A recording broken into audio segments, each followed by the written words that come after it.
All right. My name is Jose Cordon. It's an honor to be here.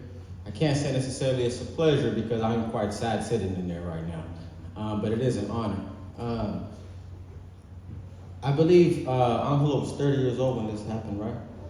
And I just find so many similarities consistently when I look at this story. Right now, as I stand here speaking to you, I am 30 years old, right? And ironically, I just went on a hike with Frank here and a few other folks because we're starting to have hikes here every month with some of our community members. And I see him on a hike there. And then he said he wanted to find some time to be creative. And I recently became a full-time poet. And in addition to that, a year prior to the Angelo Quinto situation, I was in a similar situation with police being called to my house. And it was also my little sister who made that phone call, right? And just the other day, I was at the Antioch Library. And if you guys didn't know, at the Antioch Library now they're having a new resource there. The county is there providing some services, and it just so happens that the person who was there was the person who I spoke to in Martinez at the psych ward, and it was a nice little full circle moment. So I want to say thank you, right? Because there's I'm feeling a lot, right? I'm feeling a lot. So I have two pieces for you. Right, it'll be about 5 minutes, it won't be too long. Hi, Cassandra. The first one is more related to the situation at hand and to what happened. Right, not necessarily that situation per se, but that feeling that some of us get whenever we do come across police officers. And the other poem, it'll be shorter, but it is more about celebrating more and kind of us honoring the lives that have been taken through a commitment to ourselves, right? And by trying to make sure that we make them proud, right? Through our daily actions. So this first one I wrote a while ago, and it's called Am I Next? Some of you might have heard it before. And if you haven't, well then you'll go ahead and hear it this time. I haven't recited it in a while, so I'll go ahead and pull out my phone just in case and make sure it's locked and loaded in case I need to pull it out. But it's called Am I Next? And it was written in 2020. It was in the process for a while, but it was written around that time when there was 3 young Latino men that were killed in the month of June, right? There were, I think, 2 around the Bay Area, I think, and then 1 in LA. Within a month, they were all gone, right, at the hands of police, and it just kind of started to stir something in me. So this one actually might be a little older than that, actually, because I have another one called No Justice, No Peace. It's called Am I Next? I don't know why, but I start to shake when a police officer gets behind my license plate. Even though I'm driving safely, I know I'm straight. I can't forget the power the badge holds over my fate. Any ill movement or mistake can become full bullet headed towards me point blank. And a court acquittal will then provide a clean slate. Maybe that's why I'm scared. Well, actually, that's a lie, because in all honesty, I am terrified during every police encounter that I might not make it out alive. They say history repeats itself. I feel like I'm on rewind. Replace my name with anyone who has been shot, beat, or choked to death. Some of the names we have even memorized. As I stare down the barrel of an officer's gun, I swear I've never been more aware of every breath within my lungs, thinking that this one, or maybe even this one, might very well be my very last one. So I comply with every order. Yes, sir. As fast as I can, hoping that I don't get hurt.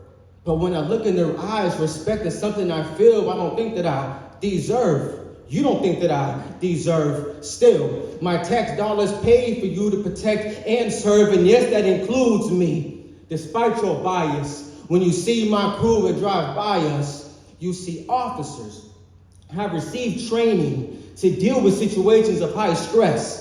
But they're scared when we're the ones with the cold metal hard pressed to the back of our necks. Tell me, Mr. Officer, am I next?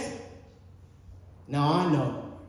Because of these words and because of these videos, some of you might want to get me, so let me just clarify. I understand that men and women in the blue uniform also die. I understand that families feel pain and they also cry. No one holds a monopoly on pain, but it would seem that some people have a license to kill, commit murder, get paid administrative leave to go home and chill. And as I write these words now, I get the chills. You see, because I know that this is real. So the next time I see those lights, the next time I hear that sound, I'll probably be scared. Well, actually, that's a lie, because in all honesty, I'll probably be terrified during the next police encounter that I might not make it out alive. And that poem is called Am I Next?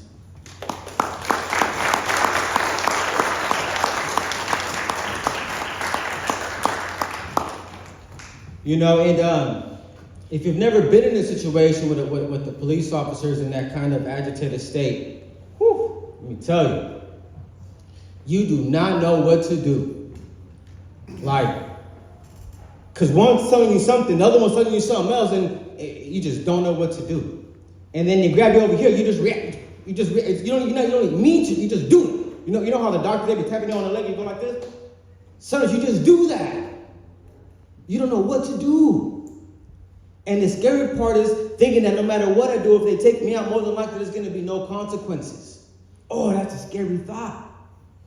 So, my next poem was written after a bunch of stuff happened, right? After the police encounter, right? After a bunch of other stuff, anyways, I'm not going to go into everything because it's not what we're here for. This other poem is called I Pledge Allegiance. And it was written after all of that, right? After seeing these things unfold, and I had to make a recommitment to myself, right? And some of us here might have had to do that here. The family might have had to do that, to just keep going, because you know that you can't give up, right? So this other one is a lot shorter, and it's called I Pledge Allegiance, and this is more dedicated to folks that are maybe struggling with some of those darker thoughts, right? That might not be able to get their old self back, or maybe that old self is a little buried under a lot of shit too much. You just have to dig yourself out. This is kind of more to those folks, right? Like Angelo Quinto was saying, he was trying to get more creative. He was on that path. That's why he was hiking, right? And so this poem is kind of on that track. It's called I Pledge Allegiance. I pledge allegiance. Let me pull my phone out real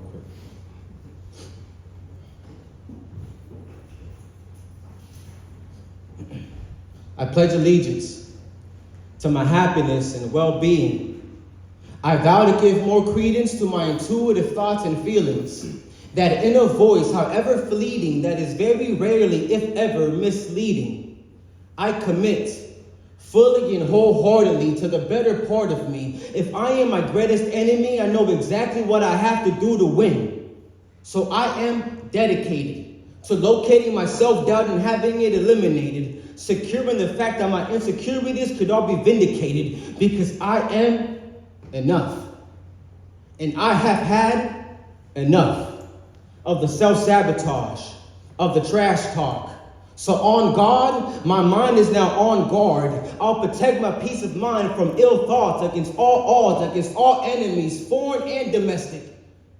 Because when it is all said and done, it is the only thing that I am left with. So from this day forth, I swear to surround myself with individuals who genuinely care. Those who won't let me forget that I can and I will live a life that's fulfilled. So bring on the risk and then bring on the thrills. I promise to let myself chill. I promise to let myself heal. I promise to let myself live. I promise to me, myself, and I won't stop until I reach the summit. What's mine will come in time. And if I am to service the public, I need to check inside. Make sure that my self-love is abundance. So today I pledge, I choose, I decide to create my very own loving where consciousness resides. That poem is called I Pledge Allegiance.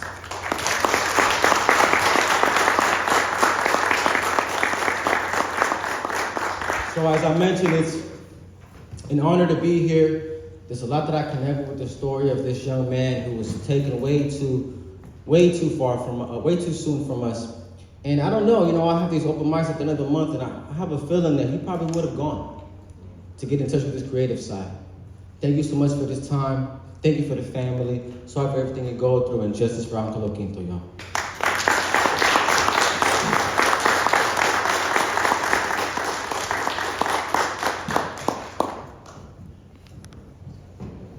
We want to clap.